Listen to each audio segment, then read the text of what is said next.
2025. 11 years have passed since the start of Russian-Ukrainian war, and it's been 3 years since Russia started a full-scale invasion of Ukraine. Hundreds of thousands of victims, both military and civilian on both sides. Ukraine's infrastructure, including energy, is being destroyed. The largest thermal and hydroelectric power plants in Ukraine have been destroyed or rendered inoperable. The nuclear industry was also severely damaged. Shcholkino, ЧАЕС, Kharkiv, Kyiv, Enerhodar. Other nuclear power units in Ukraine are also unable to operate normally due to Russian missile overflights, as well as the destruction of electricity transmission facilities, substations. All this has led to sudden shutdowns of nuclear power plants, which in turn have led to permanent and long-term blackouts in Ukraine.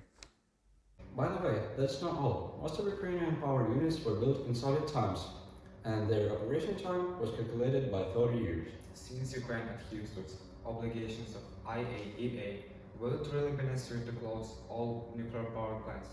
But nuclear generation accounts for almost half of all production. Of course, we can think about building new power units, but it takes a lot of money, and our main task right now is to defend Ukraine from Russian military invasion.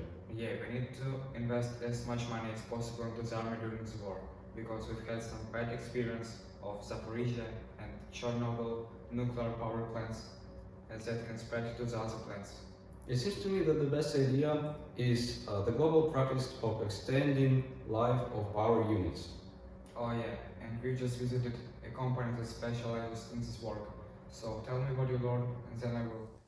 Yes, this is a very interesting topic. It begins with assessment of technical condition of all equipment.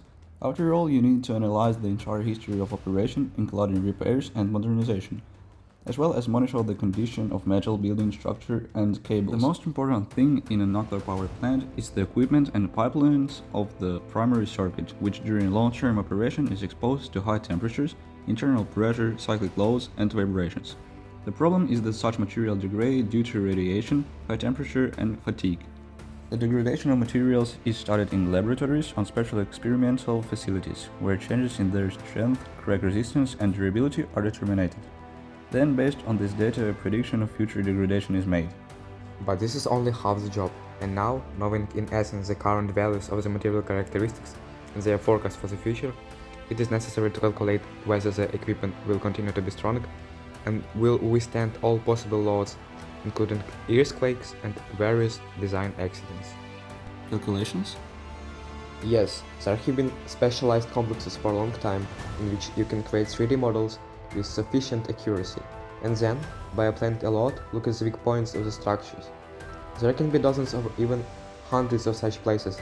They can be located in both welded and bolted joints, but the important thing is that now we can check them with the data you obtained at laboratory studies and predict how many more years the reactor can operate under such conditions. Summarizing the video, were we able to describe the process of extending the resources in 4 minutes? Consider how many structures are in the first circuit. Do they all need to be checked?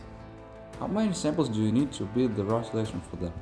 What load should be applied to the equipment if you need to check some unusual situation?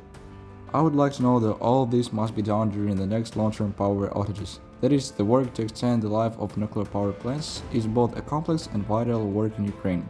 Well, although it is difficult, it is actually very exciting.